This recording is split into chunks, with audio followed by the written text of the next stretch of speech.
नमस्कार, देश प्रदेश के इस खास शो में आपका बहुत बहुत स्वागत है। मैं हूं आपके साथ जया कौशिक।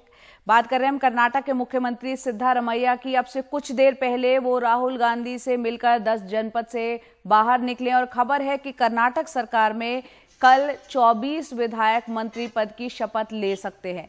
20 मई को हमने देखा था कि सिद्धारमैया ने मुख्यमंत्री के तौर पर और राज्य कांग्रेस अध्यक्ष डीके शिव कुमार ने उप मुख्यमंत्री के तौर पर शपथ ली थी और साथ ही साथ 8 अन्य मंत्री हैं, उन्होंने भी शपथ ली थी।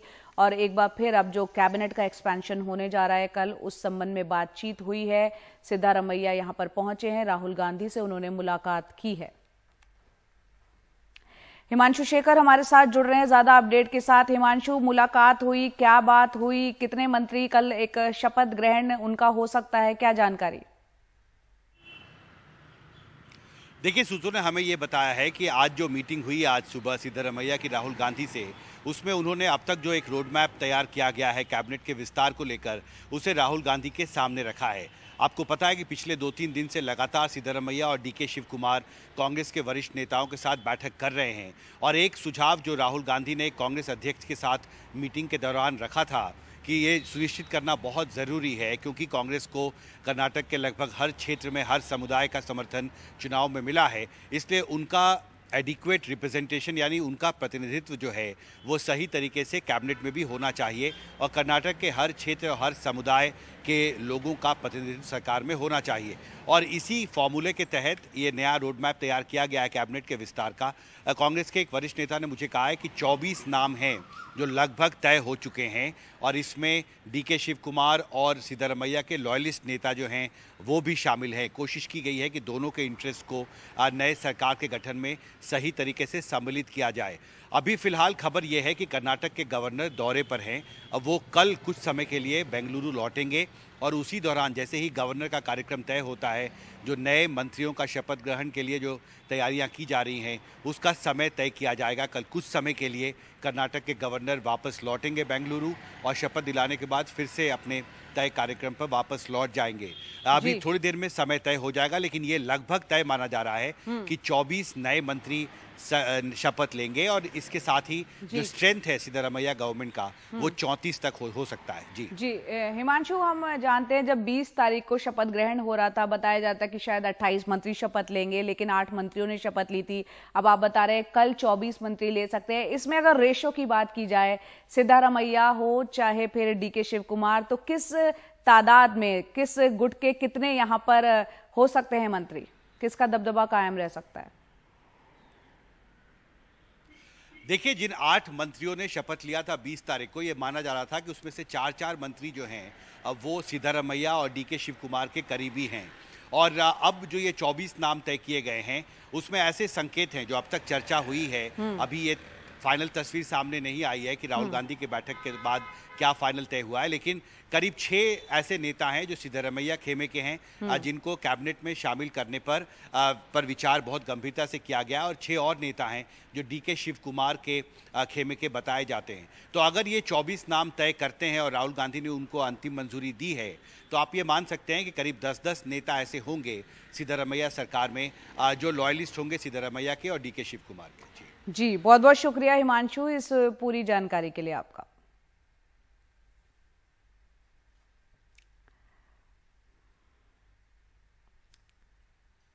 आगे बढ़ते हैं और बात करते हैं मध्य प्रदेश की, जहां इंदौर के रावजी बाजार थाना क्षेत्र में कथित तौर पर एक विवादित पर्चे बंटने से यहां पर काफी बवाल हो गया है।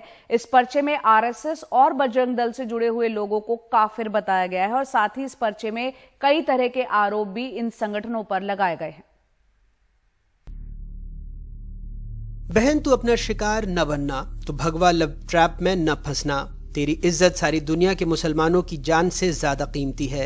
इंदौर के रावजी बाजार इलाके में कथित तौर पर कुछ ऐसे पर्चे बांटे गए। इस पर्चे को लेकर एक महिला ने अज्ञात लोगों के खिलाफ शिकायत दी है। कहा, आरएसएस और बजरंग दल को बदनाम करने के लिए पर्चे बांटे गए हैं। ये थाना रावजी बाजार में एक आवेदिका ने कल एक रिपोर्ट लिखाई है, जिसके अनुसार जो है वो कुछ 2-3 दिन पहले जो है रावजी बाजार थाना क्षेत्र के कलालपुरी क्षेत्र में जो है कुछ लोग जो है वो कुछ आपत्तिजनक पर्चे वितरित कर रहे थे, जिसमें कुछ संगठनों के विरुद्ध आपत्तिजनक शब्दों का इस्तेमाल किया गया था, जिस पर से जो है वो थाना रावजी बाजार पर 153 का प्रकरण पंजीबद्ध करके विवेचना में लिया गया है। मामले में सरकार का रुख सख्त है। उस इलाके के सारे सीसीटीवी फुटेज जिन्होंने शांति भंग करने की कोशिश की है, भ्रम फैलाने की कोशिश की है, भ्रम के माध्यम से भय फैलाने की अगर कोई कोशिश कर रहा है तो ये कोई भी नहीं बख्शा जाएगा। सब पर कड़ी कार्रवाई होगी। सारे सीसीटीवी फुटेज खंगाले जा रहे हैं कि नहीं पर्चे फेंके।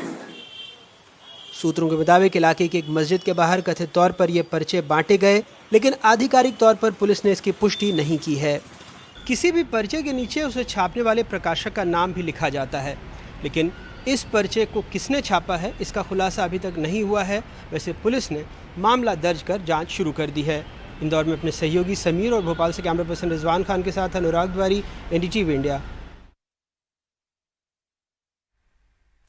और इस वक्त की बड़ी खबर आपको बता दें, दिल्ली के पूर्व स्वास्थ्य मंत्री सत्येंद्र जैन को अंतरिम जमानत मिल गई है। सुप्रीम कोर्ट ने अंतरिम जमानत दे दी है, कुछ शर्तों के साथ। मेडिकल ग्राउंड पर ये जमानत दी गई है। अंतरिम जमानत सुप्रीम कोर्ट की तरफ से दी गई है और बताया जा रहा है कि वो दिल्ली छोड़कर नहीं जा सकते हैं। प्रेस या मीडिया में वो बयान नहीं दे सकते हैं। तमाम शर्तों के साथ ये अंतरिम जमानत दी गई है। हम जानते हैं कि कल जो तस्वीर आई थी सत्येंद्र जैन की, किस तरह से उनकी तबीयत बिगड़ गई थी। वो तिहाड़ जेल के बाथरूम में चक्कर आकर गिर गए थे। उसके बाद उनको दीनदयाल उपाध्याय अस्पताल ले जाया गया था। बाद में उन्हें LNJP अस्पताल में शिफ्ट किया गया था और उनकी जमानत याचिका सुप्रीम कोर्ट में थी, जिसमें दिल्ली के पूर्व स्वास्थ्य मंत्री को अंतरिम जमानत मिल गई है। सशर्त शर्तों के साथ ये अंतरिम जमानत दी गई है।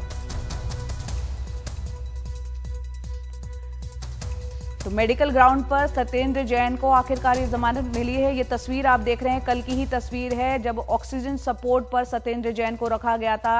आशीष भार्गव सुप्रीम कोर्ट में ही मौजूद थे। आशीष, बताएं किस तरह की शर्तों के साथ ये अंतरिम जमानत मिली है? जी देखिए, सुप्रीम कोर्ट ने कहा है कि वो सिर्फ मेडिकल आधार पर जमानत दे रहे हैं। अंतरिम जमानत उनको मिल गई है। 6 हफ्ते के लिए अंतरिम जमानत उनको मिली है। किसी भी प्राइवेट अस्पताल में अपनी पसंद के वो इलाज करा सकते हैं।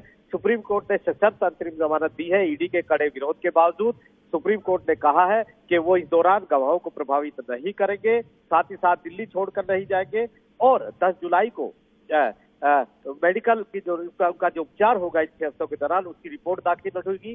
11 जुलाई को अगली सुनवाई सुप्रीम कोर्ट करेगा। और सुप्रीम कोर्ट ने एक बड़ी शर्त ये भी लगाई है कि सत्येंद्र जैन किसी भी मुद्दे पर मीडिया या प्रेस से बात नहीं करेंगे। यानी वो किसी भी मुद्दे पर मीडिया से बात नहीं कर सकते, मीडिया को संबोधित नहीं कर सकते, प्रेस कॉन्फ्रेंस नहीं कर सकते, बयान नहीं दे सकते। तो बड़ी राहत सत्येंद्र जैन को यहाँ से सुप्रीम कोर्ट से मिली है। 1 साल के करीब से वो जेल में है। कई बार जमानत वो मांग चुके हैं। हाईकोर्ट ने भी जमानत खारिज कर दी थी, लेकिन मेडिकल ग्राउंड पर देखते हुए और ईडी के कड़े विरोध के बावजूद, ईडी का साफ तौर पर कहना था कि वो अपनी मनमाफिक रिपोर्ट बनवा लेते हैं, क्योंकि ये दिल्ली सरकार का अस्पताल है, उनको भरोसा नहीं है दिल्ली सरकार के अस्पताल पर। इसलिए एम्स या RML में उनका मेडिकल इवैल्यूएशन होना चाहिए। उस मांग को ठुकरा दिया सुप्रीम कोर्ट ने और बड़ी राहत देते हुए अंतरिम जमानत पर सत्येंद्र जैन, जो दिल्ली के पूर्व स्वास्थ्य मंत्री रहे हैं, उनको अंतरिम जमानत सुप्रीम कोर्ट ने दे दी है। जी, तो इस वक्त की बड़ी खबर आशीष भार्गव दे रहे हैं। सुप्रीम कोर्ट से दिल्ली के पूर्व स्वास्थ्य मंत्री सत्येंद्र जैन को अंतरिम जमानत दे दी गई है। मेडिकल ग्राउंड पर सुप्रीम कोर्ट ने जमानत दी है, शर्तों के साथ कि वो मीडिया में, प्रेस के सामने किसी तरह का कोई बयान नहीं देंगे, दिल्ली छोड़कर नहीं जाएंगे, गवाहों को प्रभावित नहीं करेंगे। और ये आशीष, यहाँ पर हमने तस्वीर भी दिखा रहे हैं, जो कल तस्वीर आई थी पूर्व स्वास्थ्य मंत्री की, कि किस तरह से उनकी तबीयत खराब थी और अचानक से तबीयत बिगड़ी कि DDU अस्पताल से उन्हें LNJP शिफ्ट किया गया। अब एक बड़ी राहत है क्योंकि अब वो प्राइवेट अस्पताल में अपना इलाज भी करवा पाएंगे। जी बिल्कुल, देखिए यहाँ पर वो यही कह रहे थे कि उनकी हालत, अभिषेक मनु सिंघवी की तरफ से अपीयर हुए थे और कहा था कि उनकी हालत बहुत खराब है, बहुत सारी बीमारियां उनको है, 35 किलो जेल में वजन उनका कम हो गया है, उनको अच्छे उपचार की जरूरत है और वो कहीं भाग कर नहीं जा रहे हैं, ना वो गवाहों को प्रभावित कर रहे हैं। जबरदस्ती उनको जेल में ना रखा जाए, उनको इलाज का मौका दिया जाना चाहिए। और सुप्रीम कोर्ट ने कहीं ना कहीं मेडिकल ग्राउंड पर उनकी दलीलें स्वीकार कर ली और जो ईडी जो विरोध कर रहा था उसकी दलीलों को दरकिनार कर दिया। ईडी बार बार ईडी की तरफ से कहा जा रहा था कि दिल्ली सरकार के अस्पताल में वो इस तरह रिपोर्ट को नहीं माना जाना चाहिए। हाईकोर्ट ने भी उनकी मांग को खारिज किया था। एम्स या आरएमएल के अस्पताल में डॉक्टरों के पैनल से उनकी मेडिकल सिचुएशन का पहले पता लगाया जाए, उसके बाद वो जमानत के विरोधी नहीं है। अगर वास्तव में इनको जरूरत है तो जमानत दी जाए। लेकिन सुप्रीम कोर्ट ने कहा कि वो सिर्फ मेडिकल ग्राउंड पर देख रहे हैं, जमानत देने की बात कर रहे हैं, और इसके बाद उन्होंने सीधे तौर पर उनको सशर्त अंतरिम जमानत दे दी है। बड़ी ये एक हम इसलिए कहेंगे कि जेल से वो बाहर आ जाएंगे, अपना उपचार कराएंगे, लेकिन सुप्रीम कोर्ट ने जो कंडीशन लगाई है उनको भी हमें ध्यान में रखना होगा। किसी भी गवाह से वो प्रभावित नहीं करेंगे, दिल्ली छोड़कर नहीं जाएंगे, मीडिया में बयानबाजी नहीं करेंगे, और अपने उपचार की तमाम रिपोर्ट जो है, जो इलाज उनका होगा, वो सुप्रीम कोर्ट में 10 जुलाई तक दाखिल करेंगे, और उसके बाद 11 जुलाई को सुनवाई होगी। तो 6 हफ्ते की अंतरिम जमानत यहाँ पर मेडिकल ग्राउंड 6 हफ्ते की अंतरिम जमानत मिली है। और यहाँ पर आशीष साल भर से वो जेल में रहे हैं, और अब जाकर एक राहत की खबर हम देख रहे हैं सत्येंद्र जैन के लिए आई है कि अंतरिम जमानत सुप्रीम कोर्ट ने दी है, मेडिकल ग्राउंड पे दी है। अब 11 जुलाई को इस मामले पर सुनवाई होगी। ईडी ने तमाम विरोध किया था, जमानत न देने की बात की थी, लेकिन उसको खारिज करते हुए सुप्रीम कोर्ट ने यहाँ पर सशर्त कुछ शर्तों के साथ अंतरिम जमानत दिल्ली के पूर्व स्वास्थ्य मंत्री सत्येंद्र जैन को दी है। और अब बात करते हैं नए इनोवेटिव आइडियाज की। ऐसे इनोवेशन जो कि हमारी और आपकी जिंदगी बदल सकते हैं, बेहतर कर सकते हैं। घर, परिवार, समाज, संसार को लेकर नई पीढ़ी की नई सोच। स्कूल और प्लानिंग एंड आर्किटेक्चर के इंडस्ट्रियल डिजाइन में मास्टर्स कर रहे छात्रों ने बनाए हैं। क्या कुछ है इसमें खास, देखते हैं इस रिपोर्ट में।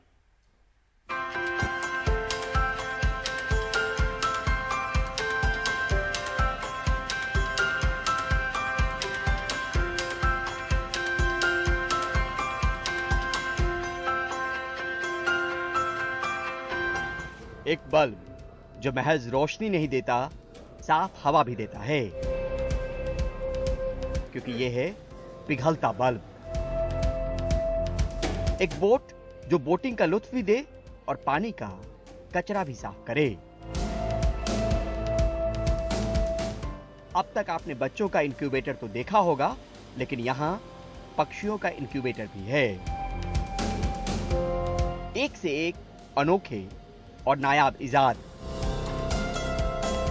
ये सारे क्रिएटिव आइडियाज छोटे सी जगह में रह के खत्म हो जाते हैं, और समझो हम इंडस्ट्री को दिखा सकते हैं कि हाँ, ये बच्चे हैं जिनका टैलेंट आप यूटिलाइज कर सकते हैं। ये प्रोडक्ट्स, नए आइडियाज है, इनको हम आगे ले जा सकते हैं।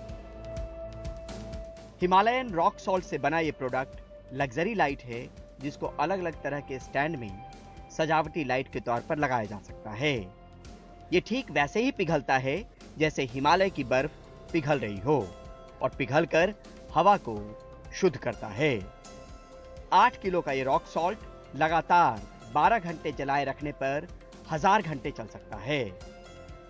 तो क्या ये लग्जरी सेगमेंट का लाइटिंग है, एयर प्यूरिफाई भी करता है ये, और ये हमेशा आपको एहसास दिलाएगा कि हमारा क्लाइमेट चेंज हो रहा है, क्लाइमेट में प्रॉब्लम्स हो रही है, एनवायरनमेंट में प्रॉब्लम्स हो रही है, और हमारा एंटार्क्टिका और एवरेस्ट मेल्ट हो रहा है। इसके जरिए सिर्फ बोटिंग ही नहीं, बल्कि पानी पर तैर रहे कचरे का भी सफाया होगा। प्रोडक्ट है प्योर वाटर्स।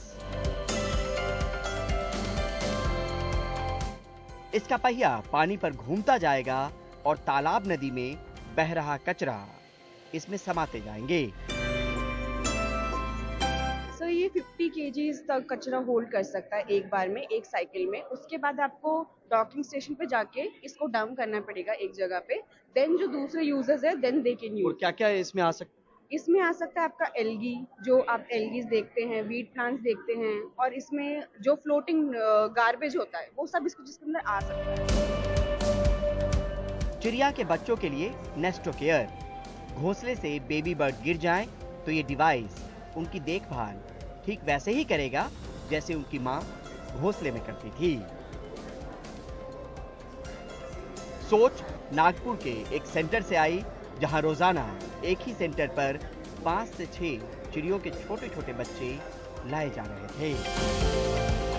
तो ये नेस्टो केयर एक इंक्यूबेशन सिस्टम ही है, जिसमें जो भी अनाथ बेबी बर्ड्स हैं उनके लिए ये एक इंक्यूबेटर है जो उनका केयर कर सके। सिक के लिए भी, और जब भी एक सिक बर्ड भी आ जाए तो उनका भी इलाज हम इसमें कर सकते हैं। टेराकोटा और लकड़ी का नायाब बंधन।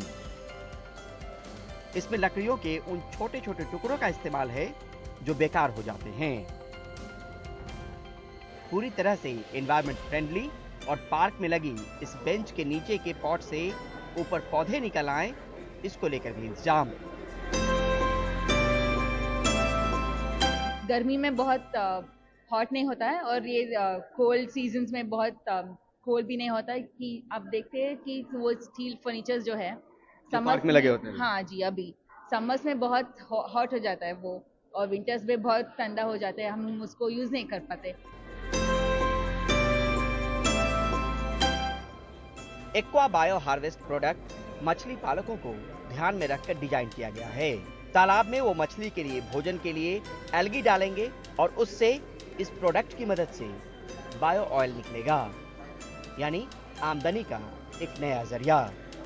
3 तरह की पार्टीशंस होता है, तो एक पार्टीशन में एयर भर जाता है और फिर दूसरे पार्टीशन में एल्गी भर जाता है, तो इसका कुछ कंट्रोल्ड रिएक्शन होगा, तो इसकी वजह से इसका एक बायो रिएक्शन होंगे और फिर 2-3 दिनों के बाद तेल उसमें से स्लोली। और ये बना किस चीज का है? ये material LDP, low density polyethylene material है। नई सोच, नई खोज, कुछ अलग करने की चाहत, कुछ कर गुजरने की चाहत। बेशक ये प्रोजेक्ट और ये प्रोडक्ट इनके कोर्स का हिस्सा है, पर इनके करियर के लिए भी उतना ही अहम। यहाँ कल के भारत की तस्वीर आप आज देख सकते हैं। नई दिल्ली से परिमल कुमार, NDTV इंडिया।